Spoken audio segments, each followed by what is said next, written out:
Okay, champion versus creator. This is a duel where Kaiba basically goes up to try to beat Pegasus to win back the soul of his brother. So could Kaiba have actually beaten Pegasus? So I'll play as Pegasus first, see if we can get the win against Kaiba. And I'm also still going through comments because there was a lot that happened on the weekend as well. Yugioh Arcachero, I think is how I say that. Yummy Yugi, it should have been me, not him. It's not fair. That's the that's I think when Yugi's soul gets taken by Silivori Kalkos, isn't it? And then Yummy Yugi starts bawling.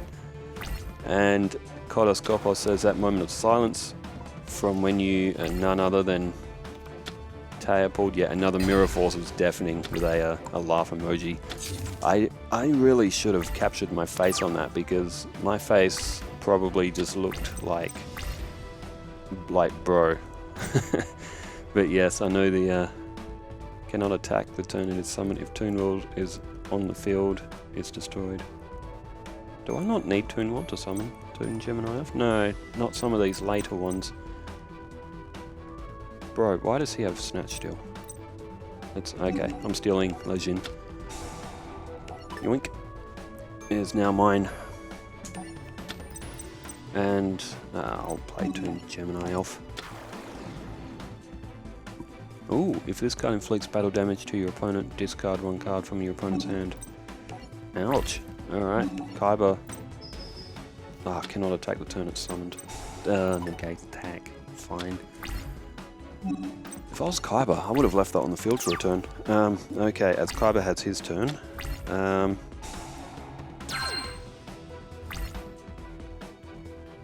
Midnight DB says, I mean, Anzu had Mirror Force in the virtual world. I think that's Taya's character. Did she? She probably did. Probably used it once. But I don't know. I think Mirror Force is just overused. Just everyone has it. Toon Cannon Soldier, isn't that? Oh no, it's not in multiplayer. I think Toon Cannon Soldier's banned in actual play. I'm gonna play Dream Clown. If it's changed from attack to defense mode, destroy one monster on the opponent's side of the field. So let's attack with Lajin. Aquamador. Well, hopefully we can get Dream Clown to defense mode on next turn. Alejandro Fernandez says, I loved every Serenity duel. She gave it her all and did just fine. Can't wait for early days gameplay and Serenity in Battle City. I'm keen for a Serenity in Battle City, and if you haven't already heard me say in the previous duels, my early days game is still on the way. I haven't got to play it yet. Every time I go on social media, on some of the Yu-Gi-Oh pages that I follow, I am seeing people post early days. And it's not fair. I want to play early days. I pre-ordered it to have it earlier. No pun intended. I didn't get to play I Hate Kaiba and his negate attacks. Okay.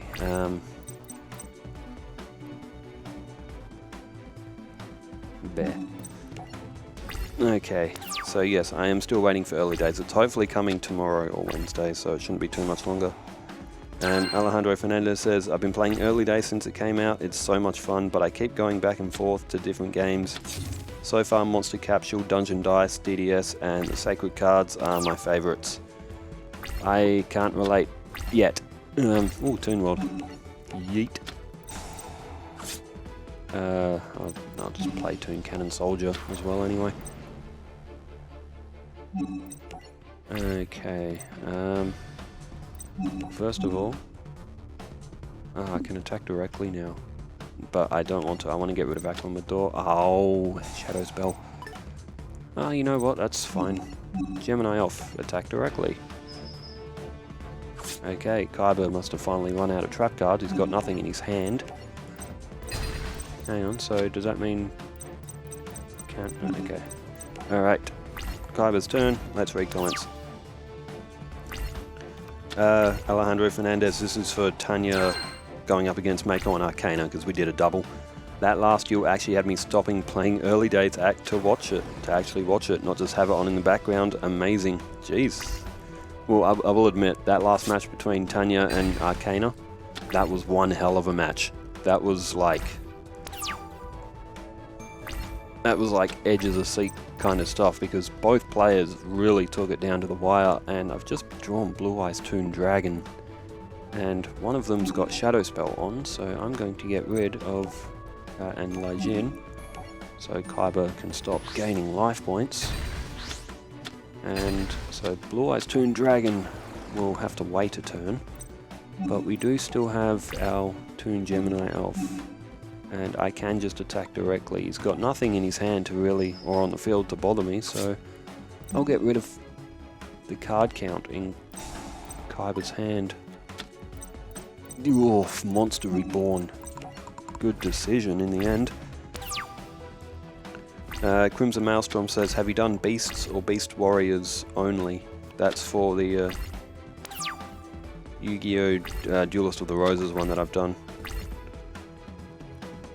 Do you mean have I done Beasts or Beast Warriors yet as a type run? I've only done Spellcaster, Sea Serpent, and I think maybe Aqua or something. I haven't done Beast or Beast Warriors, but I think I do have deck leaders ready for both of them. It's just like one single run of that game is going to take like 3 hours to do.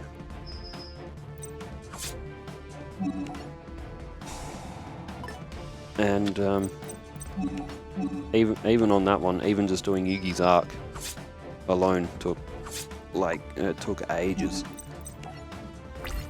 Still, it's a good game though, Duelist of the Roses. Sukowski says, you're pretty good at this. Duel of the Roses is such a unique version of Yu-Gi-Oh! It is, and it's also very easy to manipulate it and make your opponent... Crap. Damn Sagi. No, I still have my Crass Clown on the field, so take that. Kaiba. There's another drink. Ooh, I can summon Bikuri Box.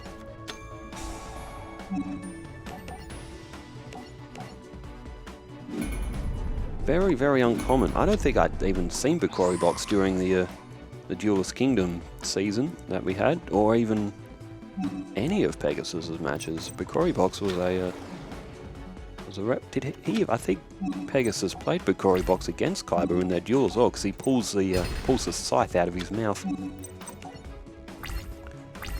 And Emperor Pikachu says, one of the best Yu-Gi-Oh! Games out there. That's for Yu-Gi-Oh! Duelists of the Roses as well. There's one other comment. It's on a Pokemon video, so it's not someone who would probably be watching the Yu-Gi-Oh! Stuff, but they've just screaming, I can't get out. That was for Pokemon Brilliant Diamond, Shining Pearl, Wayward Cave, and Mirror.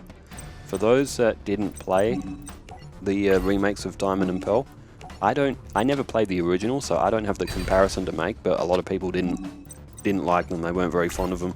But apparently people keep getting stuck in this cave, or it's like...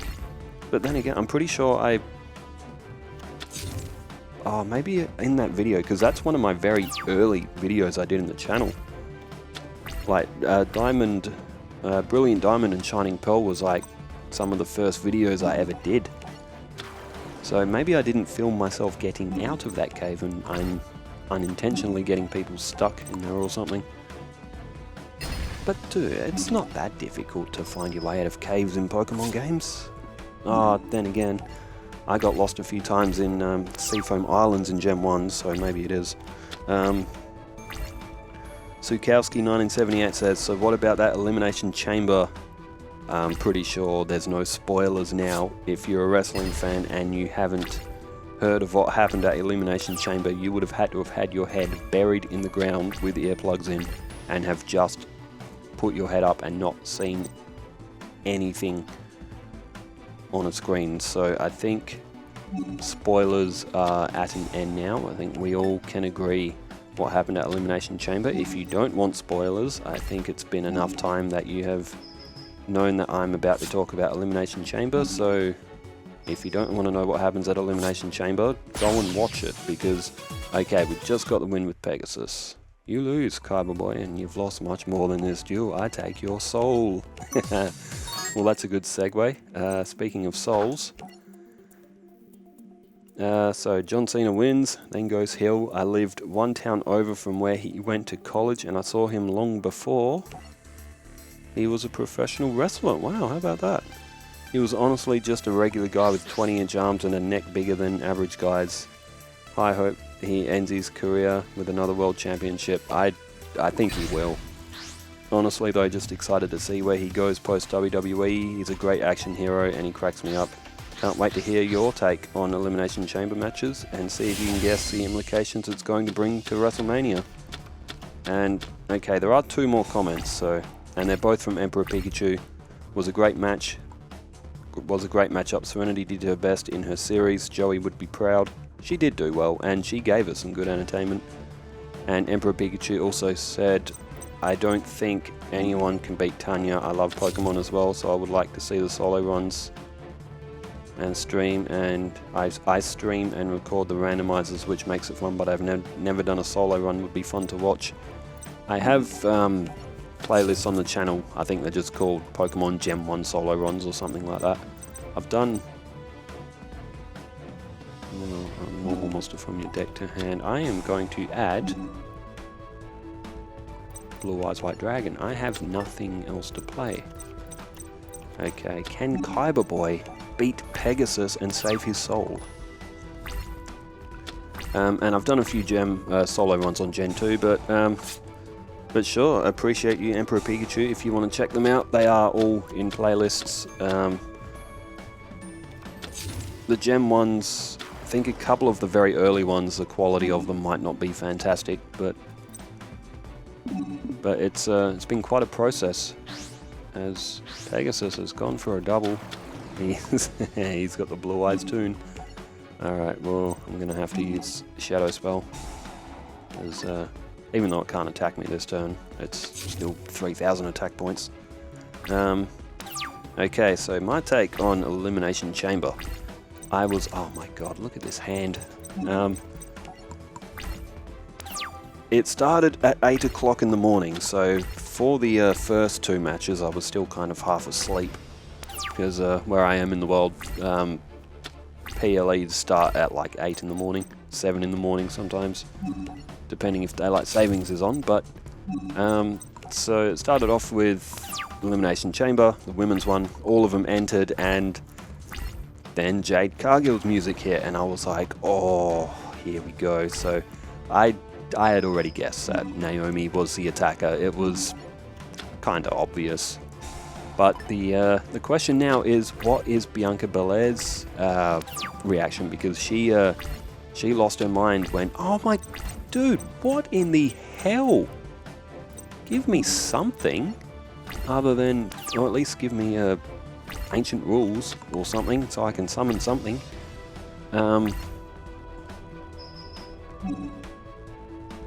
might save, oh no, whatever, I'll just use it. But yeah, Cargill came back. It was obvious that it was going to be Naomi, but what is Bianca Belair's affiliation? Did she send Naomi to attack Jade Cargill because Bianca Belair felt that she was carrying Jade Cargill in every match? Which Jade Cargill should have started her WWE career in NXT. She needed more in-ring time. She's very fun to watch, and she's like very dynamite. She's got the aura. She just needs, she just needs more in-ring time just to develop that aspect of her wrestling. Like, she's like, there's women on the NXT roster which are like just 10 out of 10 better than Jade Cargill in ring, but I still like Cargill. She's big, she's strong, like she picked up Nia Jax. Ooh, all of illusion. I hope that he attacks with Battle Ox and it goes back to my hand. But yeah, I saw that coming, but I'm glad Jade Cargill's back, so now we can continue the story and find out, you know, more of the details. I reckon, ooh, he did attack with Wall of Illusion. Will he attack with Parrot Dragon? No, he goes with 2 Mermaid. So yes, I'm interested to see how that story plays out. Will we see Bianca Belair turn heel? And as for the winner, I actually thought it was going to be Alexa Bliss. So I was... In some way, I will say I was kind of disappointed with Bianca Belair being the winner of it. I just didn't think it was going to be her because of her, like, Naomi and Jade Cargill storyline, but it makes sense. I think it's still going to be a good... But then again, Rhea and Bianca Belair, but what's Jade Cargill? Will it maybe be a triple threat match? Who knows? The next match was Trish Stratus and Tiffany against Nia and Candice, which obviously that was just the match that was, you know, for the hometown hero in Trish Stratus, which always good to see. Oh crap, I forgot about Dream Clown's effect. It was good to see Trish Stratus back in ring. Like, obviously I watched her growing up as a wrestling fan as well. Everybody loved Trish Stratus. And it's another wall of illusion, but it's not going to matter because I'm going to get directly attacked and lose. So, you know what? Let's just see what Pegasus does, because I need more time to talk about Elimination Chamber anyway. So that match obviously wasn't anything else compared to the rest, but, you know, hometown hero, quick match, give Trish the fan ovation. Tiffany Stratton is up against... who's she up against? Charlotte Flair, who had nothing to do with the show at all. So that looks like Stitch. Reacting Dragon Puller of Tough. That looks like Stitch from Lilo and Stitch. Anyway, alright, after that was Kevin Owens and Sami Zayn. That match was nuts. We haven't seen a match like that in WWE for a while, and it's good to... Ooh, Sargian Crush. It's good to see WWE going to those, like, extreme matches again, like barbed wire wrap steel chairs. Sami went through 2 tables, and we saw the return of Randy Orton, who, again, we were kind of expecting as well, because it makes sense for the story. But it's good to see Randy back. He, obviously, he needed time off just to rest a bit. It's just what the aging body does in wrestling. He's just so banged up, but might mean that we see Randy and Cena at some time as well. We'll give those 2 one more match. And of course, a men's chamber. They all entered. Drew McIntyre got pinned before CM Punk even got into the ring, which was kind of disappointing, but it's also kind of funny that Drew got pinned so early in the match. Everyone who I've seen in comments as well is just hating on Logan Paul. I don't mind him. Like, obviously he's I probably shouldn't have activated that. He's obviously the sort of, like, in real life character that he sort of is. You know, some of the stuff that he did when he was in Japan was a bit heartless, but I think that was a learning experience for him personally as well. Everybody does dumb things in their life, and that was just one of them. But in ring, I've even seen comments of people saying that, like, Logan Paul's, like, really bad in ring. Dude, I reckon he's pretty solid in ring. Like, he's and then they were saying, you know, Logan can't do a match unless he rehearses it. The fact that he is rehearsing his matches means that he is dedicated to making them look as good as he possibly can. So I can appreciate that Logan Paul is actually taking the effort to, because he wants his matches to look good. So personally, I've never met Logan Paul. I don't know what he's like in real life, but with more recent videos, as he's aged a bit and matured, he just seems like a regular old dude who probably likes to hang out and watch wrestling and football, and, you know, he's just another one of the dudes. Like, who else was in it?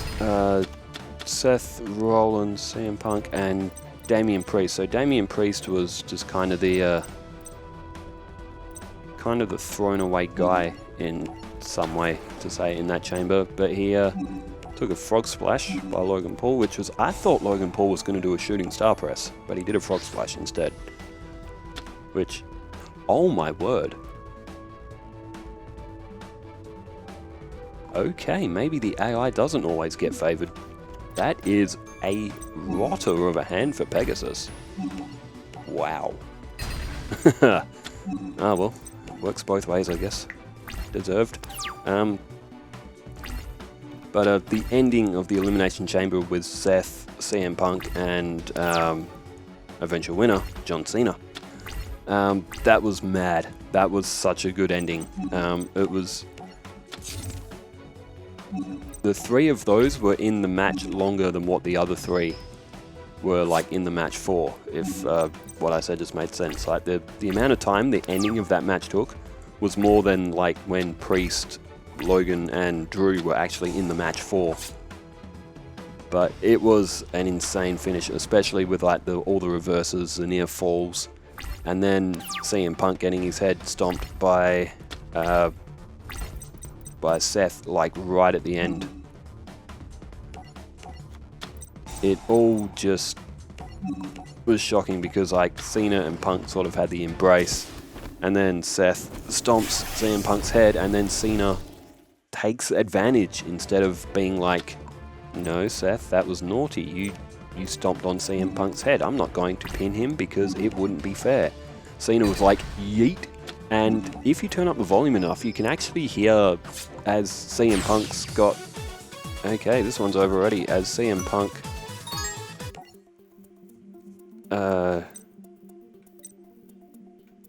you know what, I'm going to do a random GX one, just for fun. Let's do,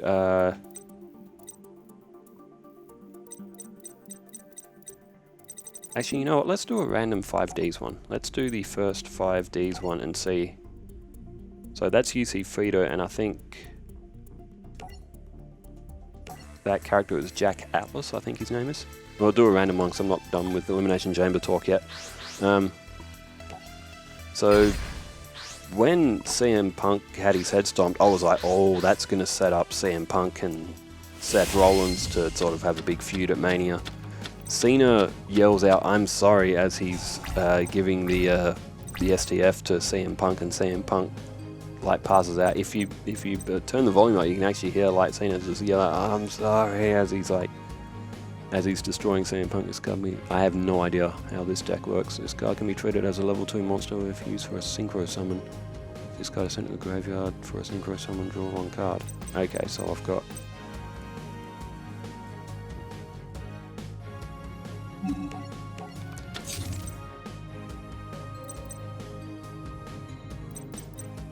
okay, let's start with Speed Warrior, I guess.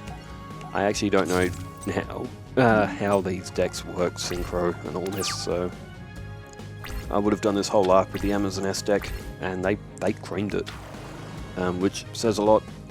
And then obviously